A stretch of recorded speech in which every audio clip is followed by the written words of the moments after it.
guys, and welcome back to the channel. I'm Michelle. And I'm Ken, and today we're here to talk about our top 5 TV shows of 2022. Of 2022. We're not done with 2022 yet. This was our last list, right? Yeah, I think so. Yeah. I think so. But yeah, top 5. So we did top 10 movies. We're doing top 5 TV shows because we did not watch enough TV in 2022. I discovered that. What were we doing? Well, we watched a lot of movies, and I feel like a lot of that has to do with just being a little bit easier to do. Yeah. TV shows are definitely a commitment. And plus, I feel like the peeps like movie reviews better than TV. Yeah, they do. But I would like to focus a little bit more on TV in 2023. I feel like there's some good stuff going out. But we do have some bangers on our list. But before we get into it, guys, look, if you haven't yet subscribed to the Married with Media channel, what are you doing? Hit the subscribe button. Start the new year out right, 2023, and hit the subscribe button. Join the Married with Media channel. We do TV and movie reviews. We do trailer reactions and all that good stuff. What else should they do? Make sure you like the video. Yeah, you're trying to get them to like the video, like she said, and then leave us a comment down below. There was a lot of great TV shows that came out this year. Yeah. Let us know what some of your favorites were in that comment section below. Your top 5, your top 10, whatever you want to leave. Just leave us a comment down below. We appreciate it. Okay, so do you want to start? Do you want me to start? Yeah, so as always, we are doing our own separate list. Yes. We do not know our list, so it's always a fun little surprise for us. But at number 5, I have a show called Candy. Candy. So number 5. This was a limited series that came out on Hulu, I believe. It had Jessica Biel. It did have Jessica Biel. I always get the Jessicas mixed up. And yeah, this was based on a true story, what do you call it? It was like a real life. Not a serial killer. She wasn't a serial killer, but she was there was a murder, so it was kind of like a murder mystery. Murder mystery, yeah. Based on true events or whatever. And I love that crap. I eat it up. Super interesting to me, and so yeah, I really enjoyed this. Jessica Biel was fantastic in it, and yeah, number 5. Easily, I would say, her best performance. Well, maybe? You haven't seen the first season of I haven't. The Sinner? The Sinner, yeah. The You Sinner, talked a lot about that show. Yeah, she was fantastic in that as well, but yeah, very easy watch too. I think we watched that 2 nights or something. Yeah. I think it was 5 or 6 episodes, but yeah, it's a good choice. All right, what's your number 5? My number 5 is, I got my list right here, is Ozark, season 4, part 2. Coming in a little low. Coming in number 5 because I didn't think it quite stuck the landing. Okay. I did enjoy the entire season up until maybe the last 10, 15 minutes, but I just didn't think it quite stuck the landing. And the problem is with TV shows especially, if you string us along all that way for 5, 6 seasons and you don't give us a satisfying ending, it can kind of taint and tarnish your whole series. Taint. Yeah, taint and tarnish. Those are words. They are. So yeah, that's why it's number 5. But I really enjoyed the whole season. I thought that Jason Bateman probably gave his best performance of the entire show in that season. Yeah. He was the standout for me.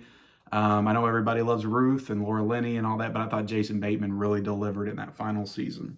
Okay, are you done? Are you done talking about it? I'm done. Okay, so my number 4 is Ozark. So that's why I told you to kind of shut up so I can say something about it. Okay. But I mean, I'm with you. The series finale definitely was underwhelming, a little disappointing, but overall, I mean, it was a great show.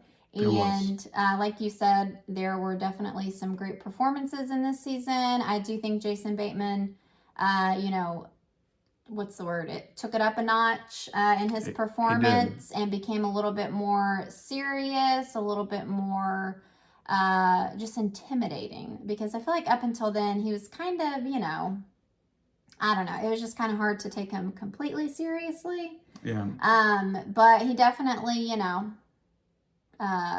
like I said, took his performance up a notch in this season. And so it was still a great, pretty engaging finale. I agree. So my number 4 is Candy. So Wow, we're just our number gonna 4 and 5 a are lot back and reversed. forth. Yeah, I feel like our top 5 is going to be kind of similar. it is. Um, Again, we didn't there watch a wasn't ton. a ton of competition, so Yeah. yeah. So Candy, I enjoyed a lot. I thought Jessica Biel gave a great performance and a lot of the same stuff you said. And Yeah. it's a very easy watch. It's very easy and enjoyable. So I really like that limited series on Hulu, right? Hulu? Yeah. So yeah, that's my number 4. Okay. So my number 3 is a little show called The White Lotus. Okay. It was season 2 of The White Lotus, and well, I was gonna say we haven't mentioned like what seasons, but I guess we did. We said Ozark was the final season. Ozark was weird because it was season 4 was split into 2, so it was Part 1 season and 4, 2, part 2. So yeah. Or AB, as Yeah. we once argued about. Yeah. But yeah, so The White Lotus, I mean, it's a fantastic show. It's, if you don't know anything much about it, it's about a vacation resort, and each season has been at a different location. Most of the time, it's a whole entire new cast except for like one person, and so it's just a super. I don't know. It's like not a lot happens, but a lot happens at the same time. It's cool because it's another one of those murder mystery things where you start out with a murder and then you work your way backwards to figure out who it was. They keep it like a secret on who the death was. And so those are just super fun for me. So yeah, yay murder. Yeah, so that's your number 3. That's my number 3. That is also my number 3. The Oh White my Lotus gosh. season 2 We might as well is my number 3. this. Yeah, I really dig this show. Like you said, it's just you on the surface, it's like, yeah, what's actually going on? Like, what's the plot? It's all these people that are just at this resort. Yeah. Stuff's going on in like their daily lives, and they've all got history and past with each other. Yeah. But it's the character. It's just such a character-driven show. Yep. Filled with just really smart, witty dialogue, and I love stuff like that. I think sorry to interrupt, but I mean, you can't you cannot sleep on the soundtrack, man. Oh yeah, the soundtrack, and the same with the first season as well. Like the music makes the show so amazing. Yeah, yeah, and created by Mike White, who I always got to call him out because he did one of my favorite comedies of all time, Orange County. Wrote it. He also wrote School of Rock too, I think, with Jack Black. But gotcha. I'm glad that he's getting that appreciation as a writer that he deserves. He also did the movie Brad Status with Ben Affleck. Yeah, not Ben Affleck, but Ben Stiller a few years ago. Got my Bens confused. Which I love that movie too. So I just love his style of writing. I think he just writes great, compelling characters that are just very interesting, and he's done a great job with this show. So I'm glad that he's getting the recognition and appreciation he deserves. I think this show's kind of taken off. I think a lot of people dig it. So getting to season 3. Okay, so I have a feeling our number 2 and number 1 are going to be the same as well. Might not. Anyway, so my number 2 is Stranger Things. My number 2 is also Stranger Things. So, yeah. Might as well do it at the same time. Stranger Things, I mean, so I do remember being a tad disappointed with this show as well, talking about Ozark, the finale not delivering and everything. I do remember feeling this with Stranger Things as well, but I do feel like overall, I mean, it was just kind of a great season. I'm trying to think of the word, like a grand... I mean, you can tell that they really gave it their all in this season. The budget was out of control. Yeah, I mean, it just, in all, it was amazing. The other thing you got to give it a pass on in comparison to Ozark is it's not the final season of Stranger Things. There's going to be another one. True, yeah. So at least if you were not as satisfied with the finale, right, it's a cliffhanger. Like they've got time to make that up. Yeah. So, yeah, it was just I think I was trying to say like a grand spectacle. It was. It really was. Just, it was mesmerizing and really enjoyed it. So yeah, I think it's the best season of Stranger Things, which is really impressive to do. You're 4 seasons in, and you got to talk about Vecna as the villain. Easily maybe the best villain of 2022, possibly. That would be a fun video. Yeah, I feel like he, of movies and TV, maybe the best villain of 2022. You got some real Nightmare on Elm Street vibes with him, kind of comparisons to Freddy Krueger. Oh, yeah, for sure. And yeah, I really love the 4th season. It's easily my favorite season. So yeah, Stranger Things is awesome. let's just say our number one It's is obvious. Obvious, House of the Dragon. House of the Dragon. House of the Dragon. We You covered could the not. show from episode 1 to the finale. This was the first season, and looking forward to hopefully several seasons to come. This show was just completely It's next level. Yeah, next level stuff. Every episode just got better and better. So invested in the characters. Just looked forward to every Sunday night. Yeah. Like it was just a must, watch as soon as possible type of thing. And we were big Game of Thrones fans, and we've really missed having a show that really captivated us like that. And I mean, this show did that and more. And it'll be kind of interesting to see if it becomes better to us than Game of Thrones. Yeah, I'll go ahead and say it. I think the first season of House of the Dragon is better than the first season of Game of Thrones. Yeah. And I love the first season of Game of Thrones. Yeah, it was just, I don't know, it was great. And I am just so excited for season 2. And they definitely left us with a cliffhanger. Yeah. And something else with this show is, Game of Thrones was so shock factor almost driven with all the deaths that they would have. And don't get me wrong, Game of Thrones was amazing and we loved it, as well. But this show, there weren't as many deaths like that.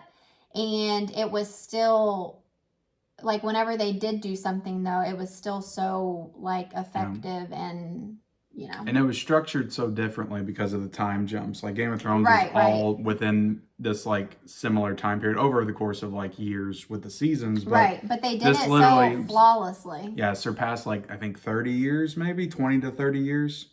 Probably more 20-ish. Maybe 15 to 20, something like that. But it was so impressive how they did the time jumps. And just you were never taken out of it. You were always with them. Right. And they just did it so seamlessly to where even when they replaced actors, those actresses, you still felt connected to them. You still felt connected. They still felt like the characters. Right. And, they did that big switch in the middle and we were like, I don't know about this. We really love these actors. I don't know if we're about wanting to switch them. And then we ended up falling in love with those actors even more. Right. Yeah. So just a great show. And I did not expect it. I went into this arms crossed. This is not going to be as good as Game of Thrones. It's going to be a lesser than knockoff, prequel. I'm watching it because I'm a Game of Thrones fan. And then it completely won me over. And it's one of the best shows I've ever seen, ever, of all time. Yeah, I mean, I wasn't like you. I did feel like it was going to be good. Yeah. I was really excited about I knew this. It was going to be good, but I did not expect it to captivate just whenever me we got whenever we got the trailer for it, I knew I was going to love it because of the dragons, with Game of Thrones, that was one of my favorite parts of the show. You don't get a lot of dragon stuff in Game of Thrones until you get to the final seasons, but this is Yeah, so anyway, that's our top 5. So almost identical, but not quite, a little different. I do want to give one shout out real quick. Okay. Shout out to Severance on Apple TV. Yeah. The show is interesting. Mm-hmm. I'll be interested to watch the season 2 because of where they left it. But it just wasn't as interesting throughout to make a top 5. Yeah, that show was... I know a lot of people like the show. I don't know if it was just where I was mentally at the time or not. My headspace when we were watching that show, but that show was very heavy to me, and so I think that's kind of why I didn't rate it as high. Yeah. It was just a little too dark for me. I don't know. Yeah. And not in a good way. So anyway, yeah, Severance for sure. Dahmer. Yeah, I'm actually really surprised that Dahmer didn't make your list. Yeah, well, I was thinking about it. There were quite a few episodes where I was a little bored. Yeah. So that kind of took it down a notch, few notches for me. Yeah. I'm trying to think, was there anything else? There was. I just can't remember what it is right now. But yeah, there you have it, guys. Yep, that's our list. We appreciate y'all watching. Hit the like button, hit the subscribe button if you haven't already. Comment down below some of your favorite television shows and series this year. And turn on the bell notifications. Follow us on our social media account down below. See you guys later. Bye.